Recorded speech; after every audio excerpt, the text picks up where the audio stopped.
Scientists quantify the speed of human thought, and it's a big surprise. The speed of the human brain's ability to process information has been investigated in a new study, and according to scientists, we're not as mentally quick as we might like to think. In fact, research suggests our brains process information at a speed of just 10 bits per second, but how is this possible in comparison to the trillions of operations computers can perform every second? Researchers suggest that this is a result of how we internally process thoughts in single file, making for a slow, congested queue. This stands in stark contrast to the way a peripheral nervous system operates, amassing sensory data at gigabits a second in parallel, magnitudes higher than our paltry 10-bit cognitive computer. To neurologists Zhu Zheng and Marcus Meister from the California Institute of Technology, Caltech, this mismatch in sensory input and processing speed poses something of a mystery. Every moment we are extracting just 10 bits from the trillion that our senses are taking in and using. Those 10 tend to perceive the world around us and make decisions, says Meister.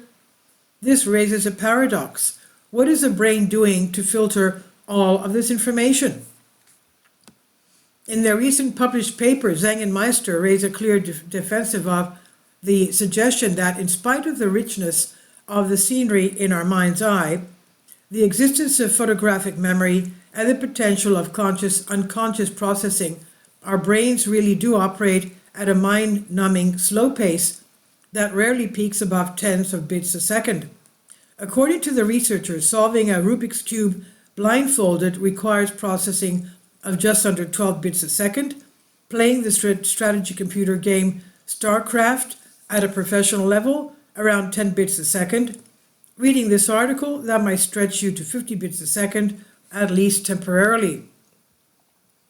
Assuming it's true, the pair lay out the state of research on the disparity between our outer brain's processing of external stimuli and the inner brain's calculations, demonstrating just how little we know about our own thinking.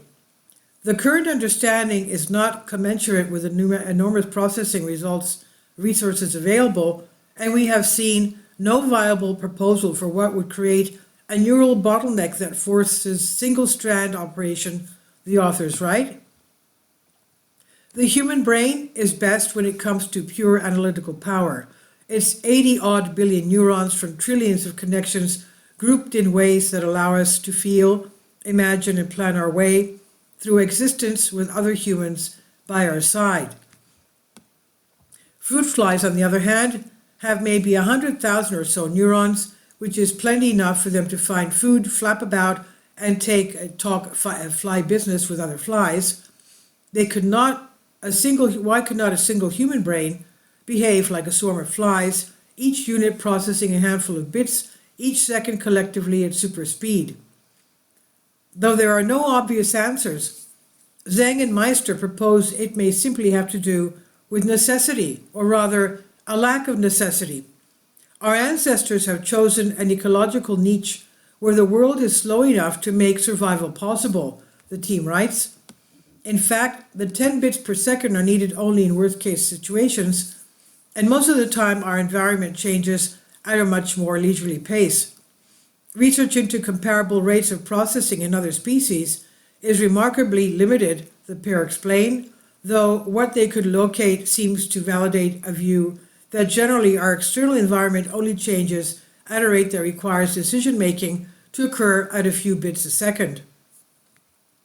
What might we make of a future where we demand more of our unbottlenecked brains, perhaps through technological advances that link our single-file cognitive computing directly with a computer's parallel processing?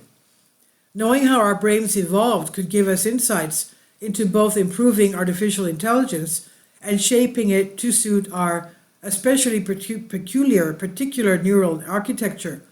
At the very least, it could reveal the deeper benefits of slowing down and approaching the world one simple question at a time. The perspective was published on Neuron magazine, and this is on Science Alert by Mike McRae. Please leave your comments, and thank you for your support. Support my Patreon account, the daily posts are 5 videos daily, and they are totally different from what I have on my YouTube channel. Thank you so much for your support and that you find all my content so interesting. You'll find the Patreon account details in the description box below.